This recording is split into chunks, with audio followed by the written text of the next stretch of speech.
Good morning, you're watching KBC Channel 1. This morning, we've been talking about a myriad of issues, including how to treat our domestic pests, especially donkeys. And, Labor Day is just around the corner. Well, now we're shifting gears and talking about ICT. Now, ICT is a sector that has been viewed as catalytic and also an enabler of the economy. Before COVID-19, or rather the first confirmed case here in Kenya, that was on March 13th, President Uhuru Kenyatta has named ICT as an enabler of the achievement of the Big Four agenda. But now shift has changed as far as government is concerned, and government is putting all its best foot forward in as far as stemming the spread of COVID-19. The ICT sector, what role does it have to play? This morning, we're joined by the Principal Secretary, that is Jerome Ochieng, here in studio, to just tell us steps that the ICT sector is taking locally to support government's effort in stemming the spread of COVID-19. Good morning, sir, and welcome. Good morning, Regina. Thank you very much. Now, let's start off with the issue of a government's directive that Kenyans use cashless transactions, especially, for example, in their PSVs. That is something that is yet to catch on. Why the lag, and what is the ICT sector, from where you see the ministry, doing to ensure that Kenyans actually go this route to stem the spread of COVID-19? Well, thank you very much, Regina, for having me. And again, I appreciate this opportunity whereby we'll really talk to our people about some of the progress we're making in this particular space. Cashless transfers, the use of mobile money, has really been identified as one of the key areas in trying to stop the spread of the virus. Remember, we keep on talking about keeping social distance, and I appreciate this is more than 2 meters. Actually, yes, this is 2 this is 2 meters. Keeping social distance and actually minimizing as much as possible hand-to-hand interaction, which basically would have been the scenario whereby we would be exchanging cash between parties. So I think right from the word go, there was the removal of any cost overhead when amount of monies beyond 1,000 shillings was transferred between parties. Then secondly also was the issues of the increase in the amount of transactional amount that would be conducted over your mobile money wallet within a day. And even the total amount within a month, because the limits were all increased. The idea behind this was really to encourage as many as people as possible to come back to the cashless transfer platform. But I would want to say that as a country, we took this as an initiative that we were lucky enough, because within our systems alone, we had already embedded the infrastructure that was there. We have all 3 mobile network operators with their money transfers, and people are more or less familiar with this kind of transaction. So I would imagine in a situation whereby it was being introduced for the first time, there would have been a lot of resistance. But I see a situation whereby Kenya took it easier, and it was taken up very quickly because of the fact that issues relating to mobile money transfer, we were all familiar with it. So straight to your question, in terms of using this in paying of fare and all that, it's picked up, and certainly I would want to say it is happening more than it used to happen before. But as usual, you all understand, change is normally a process. Yeah, there's still people who want to There are still people who still want to carry cash. There are still people who believe in cash transaction. But I think with all these incentives, like say, for example, the removal of any fee when somebody is transferring a certain little amount of money, was a real boost and an encouragement for people to go this direction. But I can clearly see that this is picking up, and especially in the transport sector, whereby there is really a lot of hand-to-hand money transfer. Now, with that, as also that has that puts the question. We see financial institutions like banks have shifted their services to the mobile money, to the mobile platform. Now, how secure are these platforms, given the traction that you're seeing and the mobile money, especially now we know cyber threats, these financial institutions are more susceptible to cyber threats. What is the status? Have you seen an increase in hacks targeting financial institutions this 1 month or more that we've had COVID-19? Yeah, very good. I think what I would want to say is that, well, it has not really come to our attention that there is a general increase in the threats or in really attempted invention of people's wallet. But I know certainly there are people who would really want to try this. But at least we have a computer incidents reporting center that has really been monitoring this. Of course, there is a difference between an attempt, whereby because of people's idleness, you will clearly see many people trying to attempt, but then we have not had really cases of success in the sense that the security features within our cashless transfer platform has been, because of the fact that I think it's not something we are starting. I would imagine if it was a country that would have been starting it for the first time, then the threats would have been higher, one, and secondly, even the success of those people trying to invade your network would have been higher. But since it is something that we have been working on for a long time, I would want to believe the reason why there has not been very many successes is the fact that we had established infrastructures and people had already put in their controls in place. Now, one of the government's ways or rather directives in just stemming the spread of COVID-19 is a stay-at-home campaign.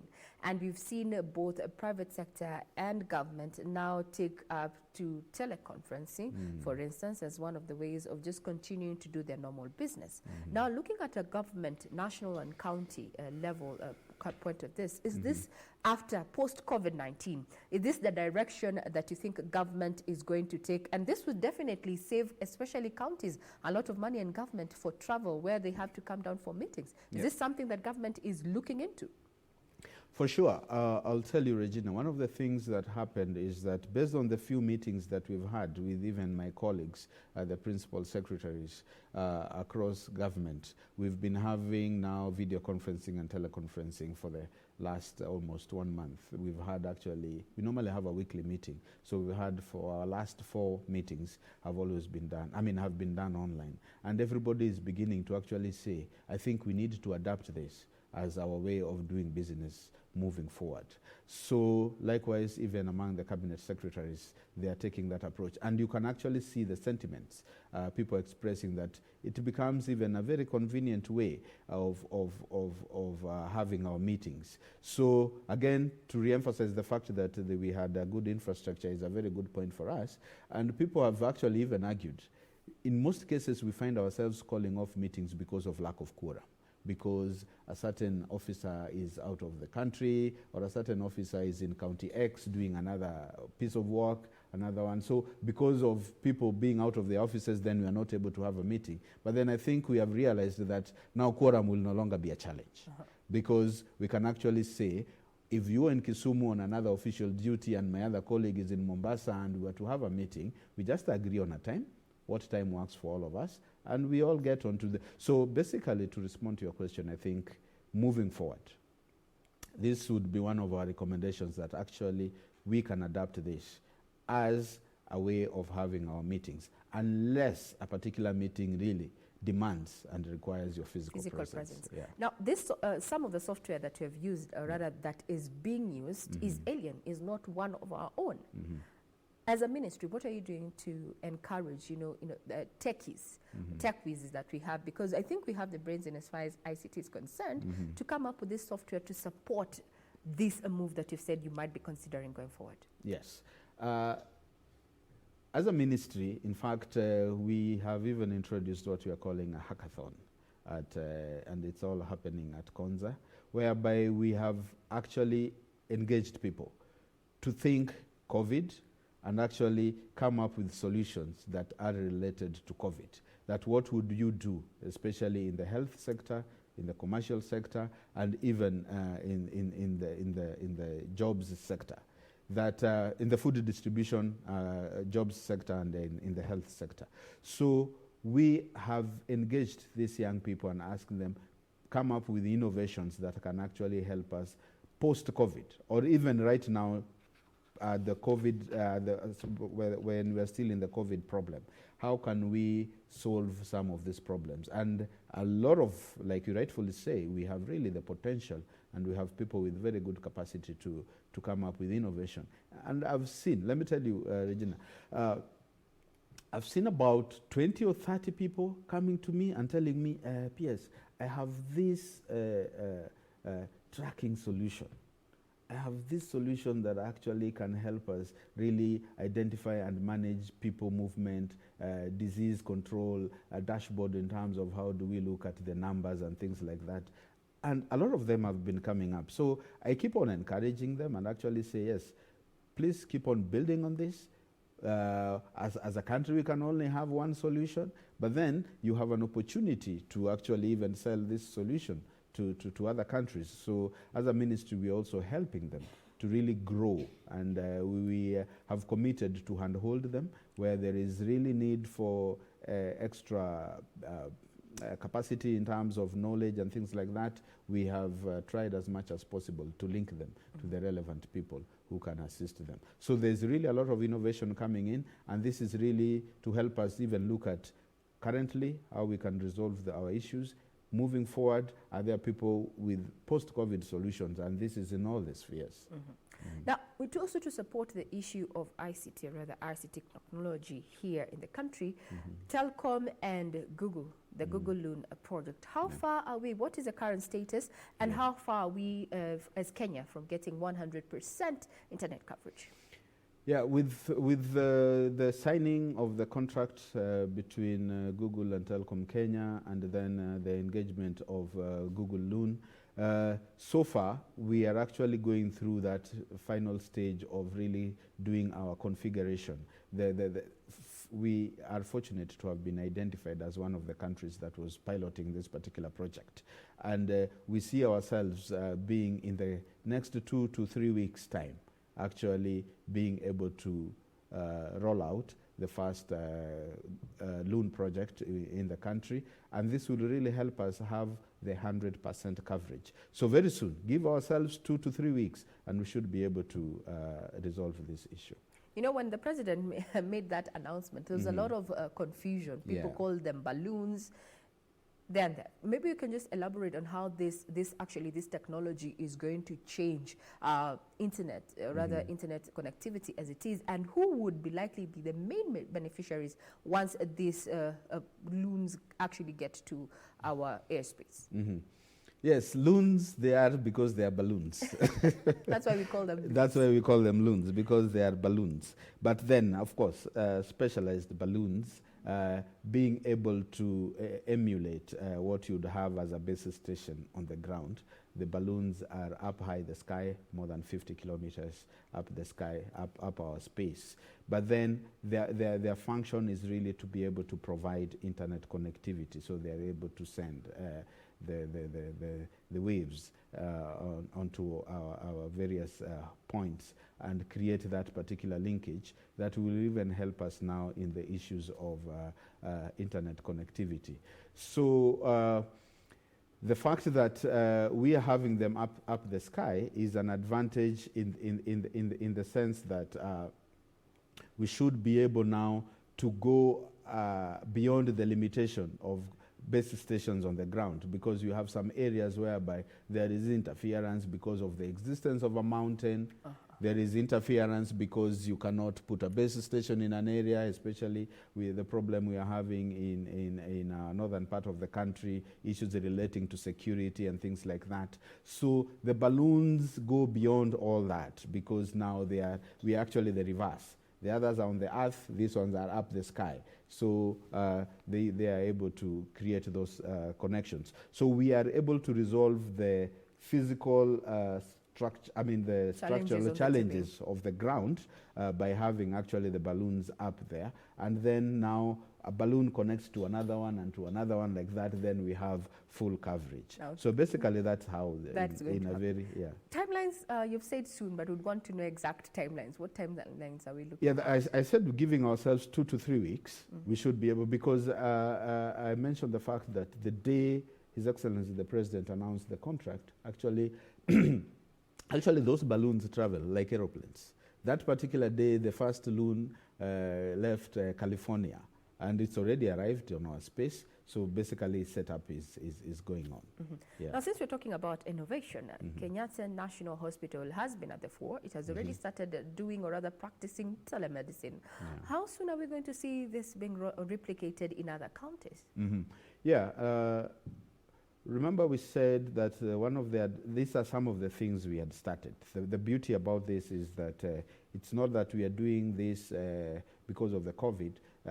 The fact that we already had existing infrastructure. Within our Big Four agenda, the responsibility of the ministry was to really facilitate the issue of implementation of telemedicine, and we had actually started by doing network connection between the hospitals so that doctors are able to share information using technology and using telemedicine.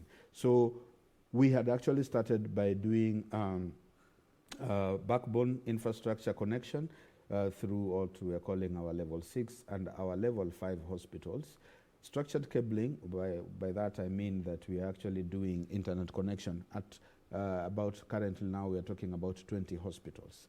Once all this structured cabling is conducted in all these hospitals, then the hospitals are now able to communicate through the internet. So we have, it's work that is already in progress, and very soon we should be able to really begin implementing telemedicine. The example that we had an exchange with the hospitals in one was a very good case point, because now with the existing infrastructure we are able to communicate with such hospitals. Then our level 6 hospitals, the Moi Teaching Referral, the Kenyatta National Hospital, the Spinal Injury, the Madari hospitals, all those now are also going to be really interconnected. Then becomes very easy to have an exchange. So in IT, what is normally very important is, first of all, you lay your infrastructure. Once your infrastructure is in place, then the applications that run on top of the infrastructure becomes very easy to implement. So because now we are at the level of ensuring we have a stable infrastructure, an issue like telemedicine would be basically now an application issue. So you have a particular software, you have your devices being able to connect to a network, and then communication becomes very easy. So the beginning point is the infrastructure, which we are at a very advanced stage of implementation. Then moving forward then will be now the implementation of the respective applications that run on those. Now, during this time of COVID-19, there's been a lot of misinformation going around.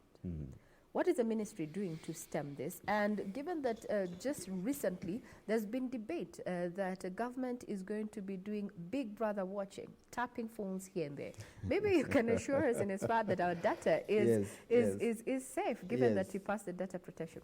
Correct. I also read some article by one of the papers talking about this, and I think I like the judiciary came up and really clarified what the ruling was all about. Basically, it was the stalled project about a device management system that the Communication Authority was supposed to implement. And I would tell you the device management system's intention was excellent, in the sense that we'll be able to actually identify a device by that particular device, the owners and things like that, so that we have so many people who are actually sending messages, but since we do not have a device management system, then you can actually not really trace the source of a particular information. They don't want to go into details, but there is some sort of craftiness about that.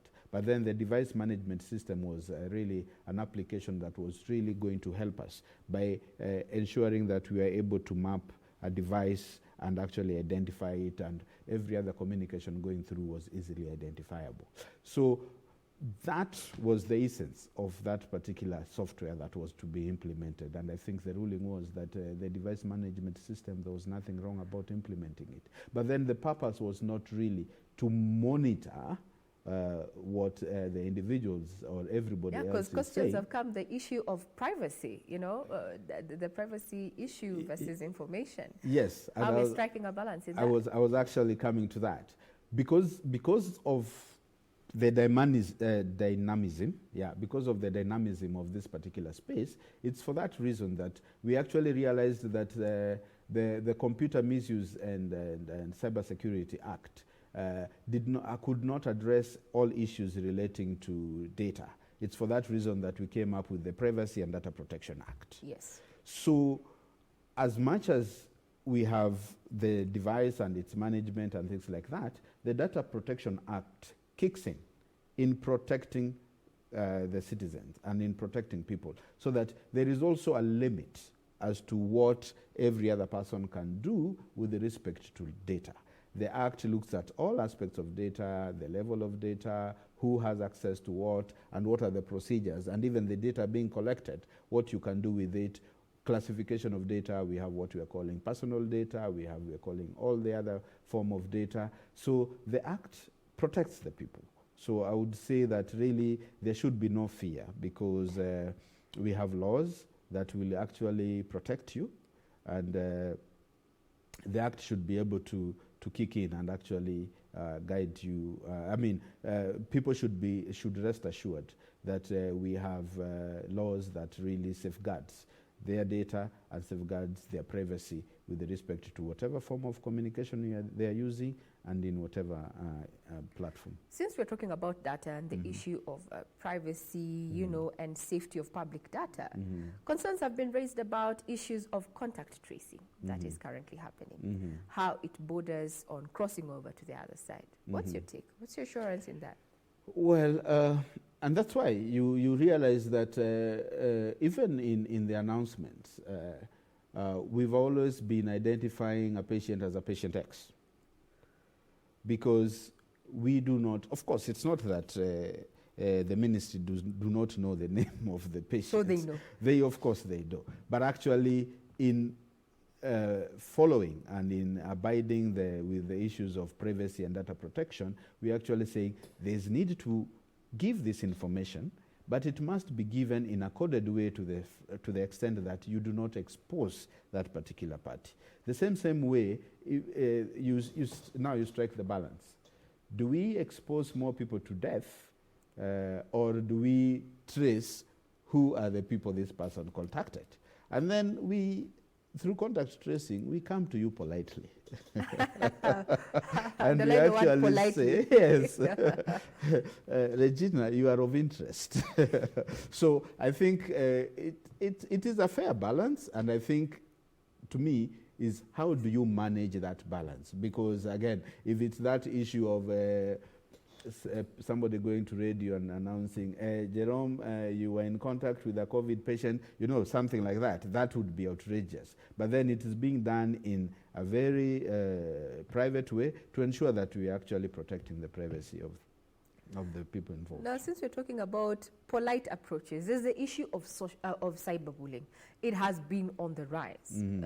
Some platforms that were considered safe, social media platforms, they're no longer safe.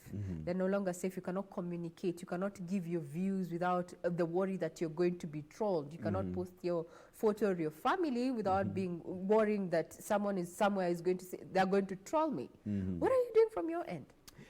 Well, I would want to say, unfortunately, a lot of these platforms, we would say that we really do not have 100% control over them, because they are governed and managed by, first, when you register onto Twitter, there is a place people normally forget. Yeah.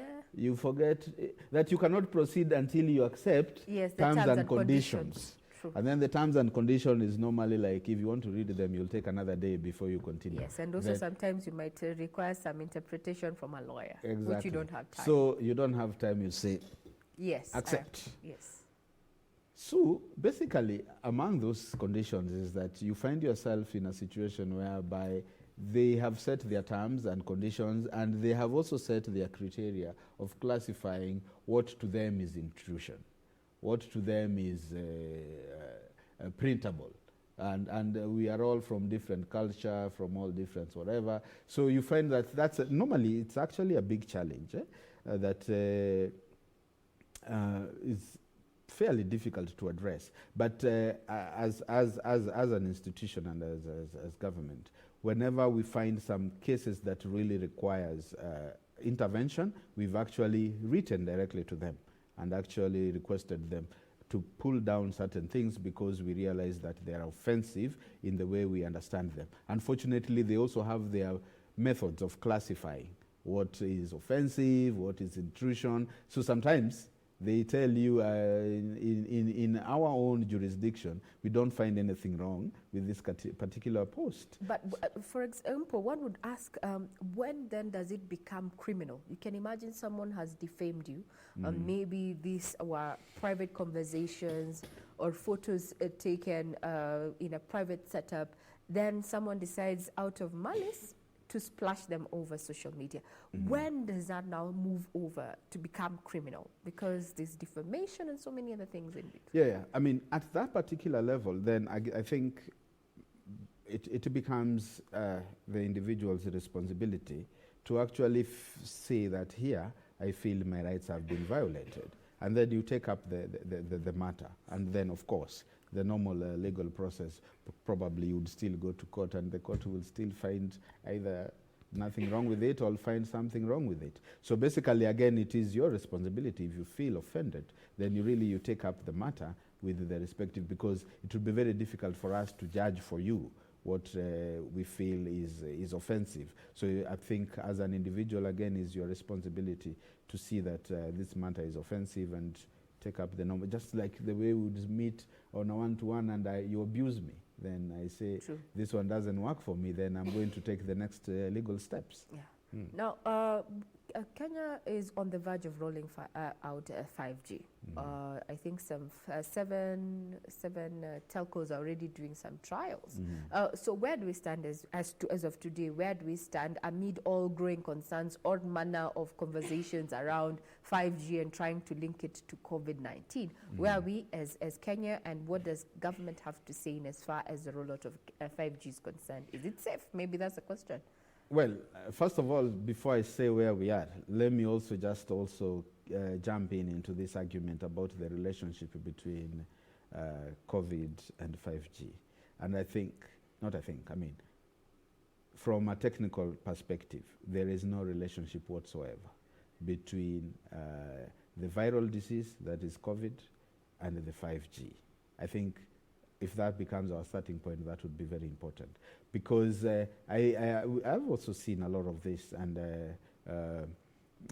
I see really a lot of conspiracy theorists wanting to come up and justify things. And in this life, you can always justify whatever you want, because you'll find a similar scenario or something to hinge on. But then again, if you look at some of those arguments critically, they really fall off flat completely.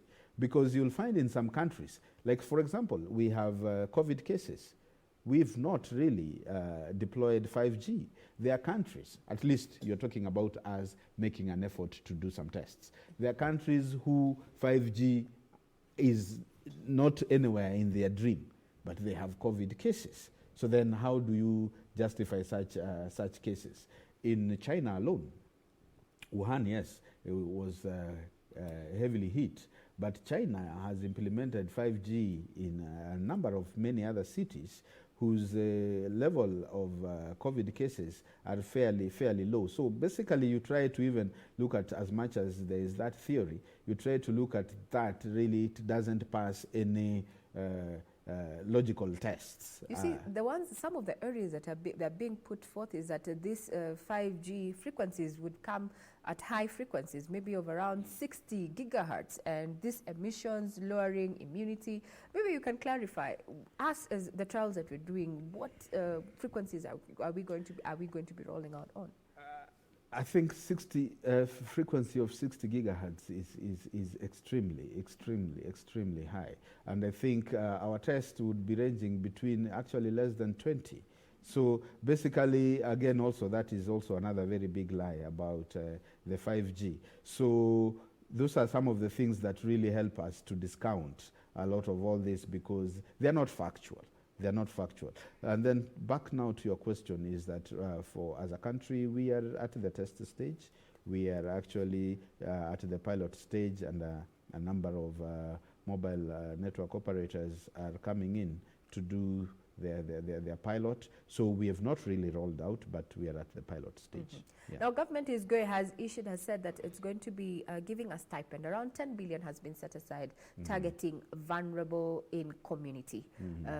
How are we going to authenticate that indeed Regina deserves this monies? What formula, what technology are you applying as a ministry to ensure that indeed these are the people it's going to get to people? Because it's going to use the ICT platform. The history around this is that first of all, data is collected right from the level of that village, Nyumba Kumi. They were given parameters of identifying the vulnerables.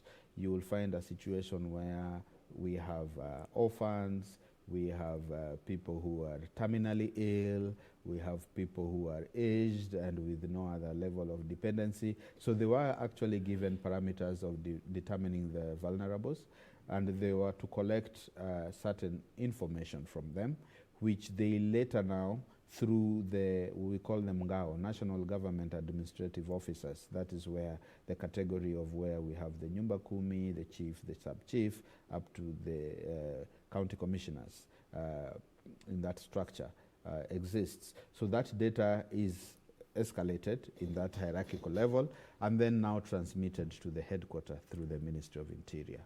The Ministry of Interior again collates that data and then now using us as a linkage between us and the mobile money transfers. So the thing is that there is a lot of verification that goes on through this process. But we have ensured, and actually we have told the people that they take full responsibility of the information that they give us.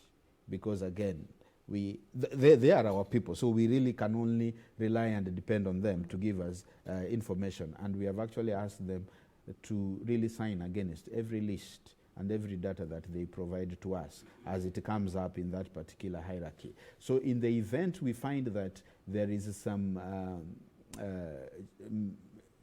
people in that list that are not deserving, then we take disciplinary action against the officers who provided that in particular. So from where you sit, yes, something has been done to stem out or rather rule out identity theft in that value chain, or rather in the chain, yes, to ensure that the people who this money has been set out for get it. Now, as just digressing a little bit, there's been concern and a different debate now about how government is handling issues, especially of the economy. When it comes to, like yesterday we had now eateries are going to, or restaurants are going to open from 5 a.m. to 4 p.m. Kenyans, some are arguing that it's because we've not had enough more deaths, increased deaths, then we should go back to normal. Just, we do away with the curfew and especially the zoning out of the 4 counties, the movement. What is your take at this point? Yeah, I mean, as a person who we've been really following this thing very closely, I would want to say that any decision that is made on a daily basis is normally as a result of a well thought out plan and strategy in terms of looking at, I mean, there are various phases to the COVID issue. It has the health aspect of it, of course. It is really a health issue. But then the actions that have been taken has also social impact, and also we have economic impact. So we have socio-economic impact. I mean, people have been asked to stay at home. I mean, there are all issues about mental health. There are all issues about gender-based violence. So we weigh that having kept people in their homes for this period, and a lot of families are people who rely on daily wages. There is an extent whereby you may be managing a health issues that then it now grows up to even becomes a more complicated health issues because people are not able to feed themselves. It's for that reason. And like I said, every country has its own strategy of managing this thing because it depends on the dynamics of the country. It depends on the social structure of a particular country. So in our scenario, we looked at a situation whereby we want to balance between ensuring that people are able to get their daily wages, and at the same time, we are still able to manage the spread of diseases. That we give people an opportunity to work from 5 to 4 in the evening and then 2 hours to get to their homes. By that time, people will have earned their daily wage, so they can have food on the table. But then we are saying that restriction of at night, because you find that, and especially bars, and I know we'll be coming back to that. Yeah, the issue of bars, Kenyans are saying, please don't even worry about the food. Actually, I can look at a tweet that someone was saying, yes, we will order for choma sausage for 20 bob, and you bring a mzinga of JD. You know? Yes, and we keep on saying, these measures and these controls are for the good of the citizens. And if we realize that this space is being abused, then, I mean, you close it. So again, the caution... So you're saying that this opening of these eateries and restaurants, yes, if the guidelines are not met, yes, they might face closure? Of course. Of course, they will certainly face closure because it seems like the goodwill is being abused. It is being abused. So basically, and that's why we have said we are opening them, but with conditions. It's not like a free open. So there will be somebody who will be monitoring, and if we find that these things are not being adhered to, then the best thing is that then let's go back to where we are, because we are trying to balance also the economical situation of the country, that you don't want to keep people out of jobs for a very long time. Begin opening up these things slowly, easing out some of these conditions, but still monitoring. Because if we realize that actually the eateries that we opened are the reasons why the cases are now increasing, then we say now, close them back again, so that we actually now begin managing the situation, because we don't want to lose people. Yes, at the end of the day, there's life after COVID. Yes. So in a nutshell, as we come to a close, a message to Kenyans who are out there and are really, their questions are like questioning, is government really handling this situation as it should? How long will I stay at home? There's also uncertainty about the layoffs. So we've seen private sector really already give, letters to their staff about, downsizing during this time. Yeah, it is really a difficult situation we find ourselves in. And mine would be really to encourage our fellow citizens to be our brother's keeper. Nobody intended for us to find ourselves in this particular situation. Let us be fair to each other, that we try as much as possible to manage this to the best of our ability. The government, in its effort to manage this disease, is doing the best it can. These controls are not necessarily to harass people. Actually, I keep on telling people that really as government, in terms of revenue, when all these businesses are not taking place, we are really losing a lot of revenue. But then government is willing to lose revenue, but actually keep its people.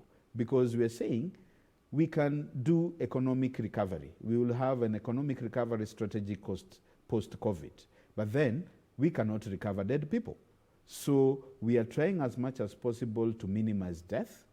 But then the measures, I know, have economic impact. But then we can have strategies to recover our economy. So my message to fellow Kenyans is that let us adhere to the guidelines that the Ministry of Health and the government keeps on giving from time to time. It is for our own good, it's for ensuring that we are safe and ensuring that we minimize the deaths. We don't want to see the figures that we are seeing in other countries where 2,000 people die overnight. It's really not a situation we would wish ourselves to find ourselves in. We want to really manage those numbers. And the controls we are putting is really for our good. Final message, let us be disciplined. Indeed. Do the right thing at the right time, at the right place, as guided by the ministry and government.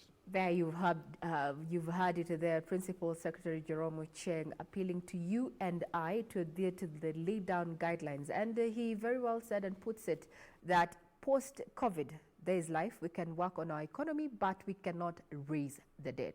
Stay home, stay safe. I'm Regina Manyara Gitao. I will see you same time tomorrow on KBC Channel 1. Enjoy the rest of your viewership.